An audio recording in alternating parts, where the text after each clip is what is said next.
Welcome to the Spiritual American. My name is Dr. Ann O'Hare. I'm your host. Today is probably the most important topic, the most impactful topic that we're going to be covering on this podcast. And it's called the red pill of karma. So, we're going to be talking about what a red pill means. We're going to be talking a little bit about karma. Now, whenever I do a lecture or a class on karma, it takes at least an hour and a half just to do the basic. And I'm going to do this in about 20 minutes. So this is definitely the tip of the iceberg, but you're going to get the essence of the teaching. And it's very powerful. If you implement this, it's extremely powerful. So here we go.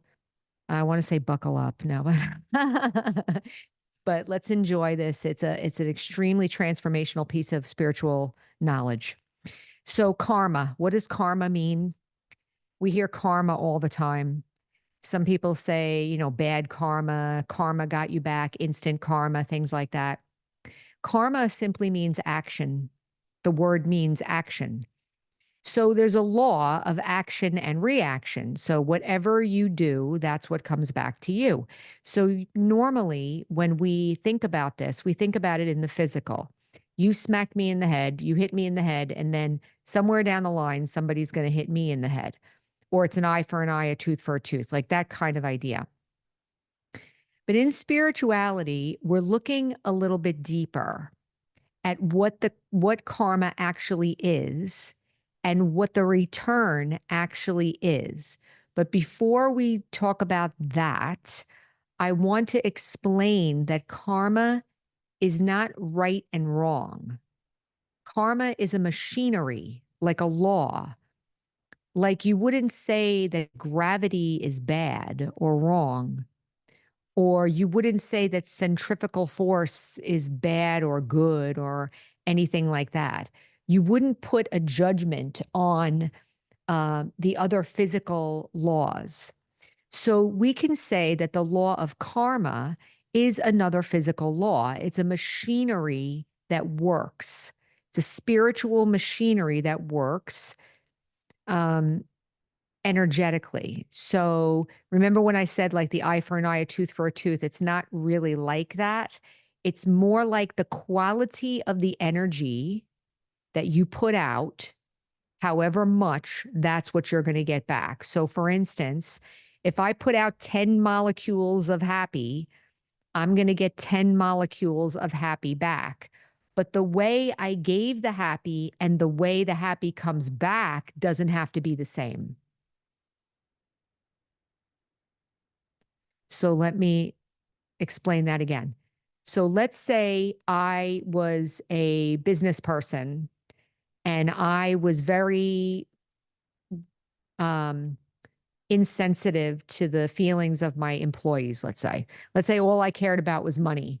And all I cared about was money. And then I treated everybody insensitively. So I am being insensitive, but what I'm putting out there is a cutting off from my feelings. Like I'm cutting off from my feeling of generosity towards others. I'm cut off from it. That's greed, right? If I'm greed, I'm cutting off I want something, so I'm cutting myself off from generosity and things like that. So that's the energy I'm putting out there. And what's the impact of that? The people around me uh don't feel love from me. They don't feel, you know, taken care of or anything like that. So that's the energy and the result that I'm putting out there. So, what would be the result that I would get back? I would be then in a situation where I would feel like someone's not paying attention to me, someone doesn't care. I'd get the back end of the same energy that I put out there. It might not be in a business relationship, maybe it would be in a personal relationship. Maybe it would be, at some point, I would be vulnerable to that, and then I would get the return of that energy. Now, I'm speaking fast, so I would recommend, because this is very deep what I'm talking about, what I would recommend is that After I get past each point, just stop for a second and think about it. So what I've said so far is karma just means action, that it's not just about eye for an eye, tooth for a tooth. There's no right or wrong. It's a machinery. Whatever you put out there in terms of energy and feelings and response from others, that's what you're going to get back returned to you in the same amount. But it doesn't have to be the same physical situation. So that's the machinery of karma. Now, the red pill. What's the red pill? So what does a red pill mean? In the movie The Matrix, and this has become part of our societal lexicon, right? This idiom of the red pill. In the movie, Neo, the main character, met with Morpheus or whatever, and Morpheus is going to tell him the truth about the Matrix. But he said, here's a red pill and here's a blue pill. And he said, if you take the blue pill, you're going to go back to your life and you're going to forget this ever happened and nothing's going to happen. But if you take the red pill, I'm going to tell you the truth and you're never going to be able to unsee it. So you choose. So I'm offering here the red pill of karma. And the red pill of karma is this. So let's say that you all want to take the red pill. I'm saying that you all want to take the red pill. You don't know you do yet, but you all do. The red pill of karma is this. You are 100% responsible for everything happening in your life. 100% responsible, not 99, 100. Now let me qualify that. Am I responsible directly for someone else's behavior? No. Should I make it okay if someone abused me or whatever? No, that's not what I'm talking about. I'm saying that I'm 100% responsible for everything that's happening in my life. For instance, let's say I'm not happy in my marriage. Well, I was the one that married the person, right? This is why it's a red pill, okay? Because it's like an ouchie, right? It's like, wait a minute. Yeah, I do have to take responsibility for that, right? It doesn't mean that you don't listen to your feelings, and it doesn't mean that there wasn't a reason. It doesn't mean, but the responsibility is an absolute. It's an absolute. I am responsible. The good news about this responsibility, red pill, is that after you get past the ouchie of it, like, wait a minute, all right, yes, I am responsible. When I say I'm responsible, then I can change it. If I'm blaming everyone else for how I feel, I can't really change anything. Not to mention, I'm creating more karma of not taking responsibility for myself, right? This is interesting that I just said this, because one of the things that used to bother me, and I don't know if it still does, it hasn't happened in a while, but people at work or something, it used to bother me when someone wouldn't take responsibility for their job. Like it used to bother me. So they would be like, yeah, whatever. And it would like really bother me that they wouldn't take responsibility. And now I guess I'm over it, because now that I'm thinking about it, it's okay. Like it's okay that they're not taking responsibility, but I'm taking responsibility. Like I'm taking responsibility for my own thoughts, my own feelings, my own situation, my own relationships, my health. Every circumstance is my responsibility. I asked one of the seniors in our organization one time, like, if I don't know where, if this is like a machinery and I don't know what I did before or what's affecting, how do I know what my karma is? And he said, just look at your life. That's your karma. Now, remember, karma is not good or bad. So all the good things that you have are also your karma. If you have money, that's your karma. That's good karma. If you have health, that's good karma. Not all karma is bad. And when I say bad, I mean causing sorrow, right? So let's define bad. Bad means it's causing sorrow. Good means it brings happiness, right? Or brings security or something naturally good for human life. Yeah. So if I'm looking at my life and I say, okay, I'm going to take the red pill. I'm going to take the red pill. Here I go. Yes, I admit it.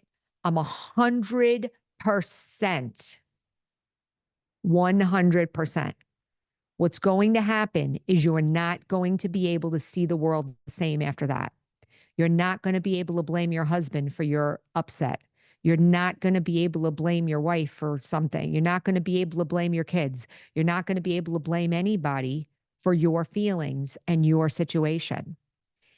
That in the beginning is difficult because it's kind of like the train of your karma has been going 90 miles an hour in one direction. And now all of a sudden you're saying, I'm not going that way anymore. Now I'm going to go this way.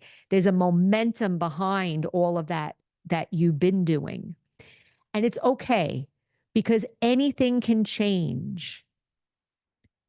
The benefit of taking the red pill of karma is that we quickly begin to realize that anything is able to be changed. Am I saying that if you have stage 4 pancreatic cancer and you have 2 weeks to live, and if you take the red pill of karma, you're going to get better? That's not what I'm saying. I hope I'm making sense. There are extreme circumstances, maybe illness or something like that, or maybe abusive behavior, or maybe people, but I'm going to say that my experience can be changed. There's going to be another podcast on family relationships that's using this philosophy that you can change within any situation.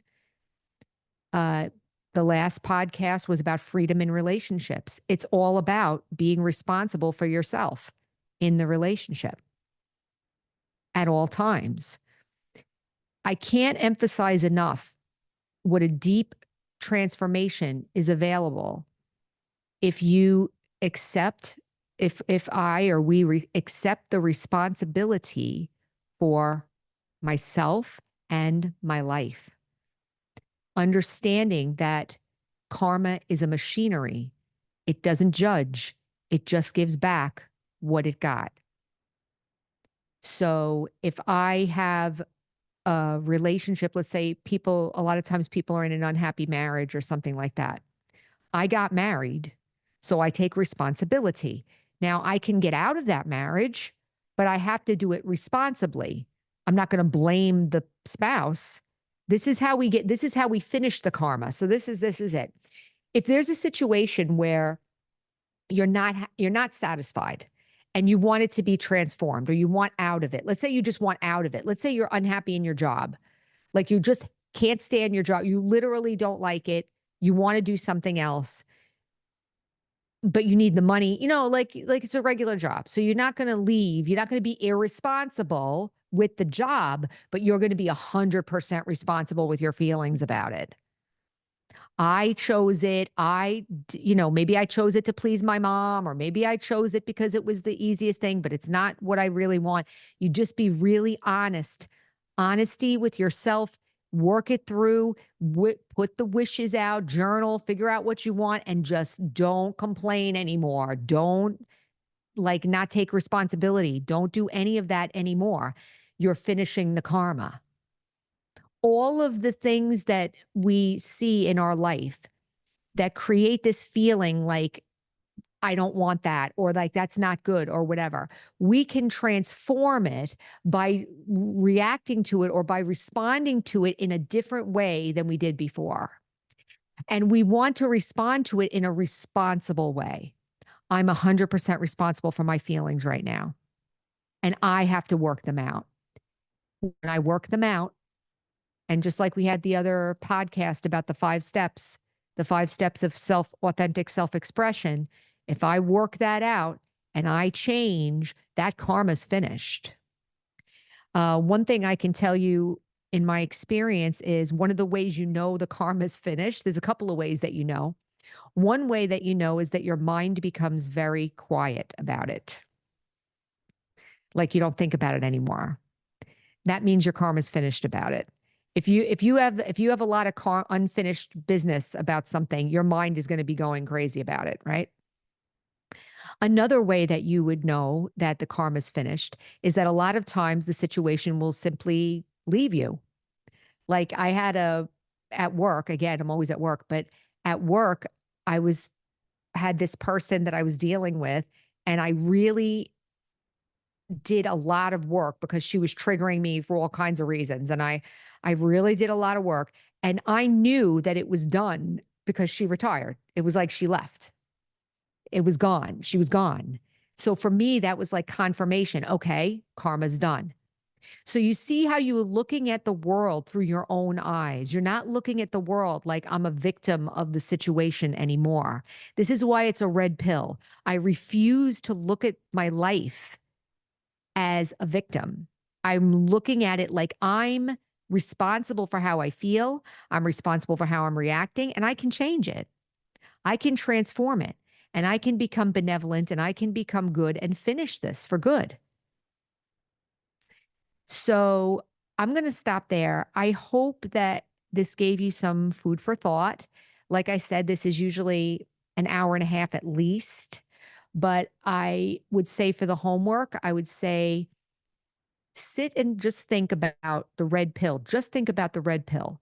Think, am I ready to say that, yes, I'm 100% responsible for my life, period, and see what happens. What happens is you'll start seeing things differently.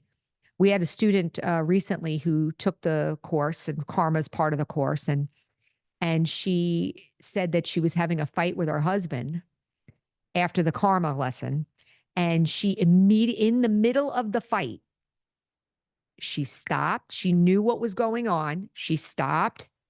She apologized to her husband because she realized that she was the one that was starting the fight. She was the one that was keeping it going. She had an awareness in the moment, and she was able to switch it up. Her husband was very surprised. Her husband was like, wow, what are you doing? So she's meditating and she's practicing, and she took the class. But I, I can't, again, I'm just going to say this is very transformational. And I hope that you all consider this very seriously and good, happily, because when we do take the responsibility, there's a chance to change. And part of the reason why we feel so unhappy is because we're disempowered.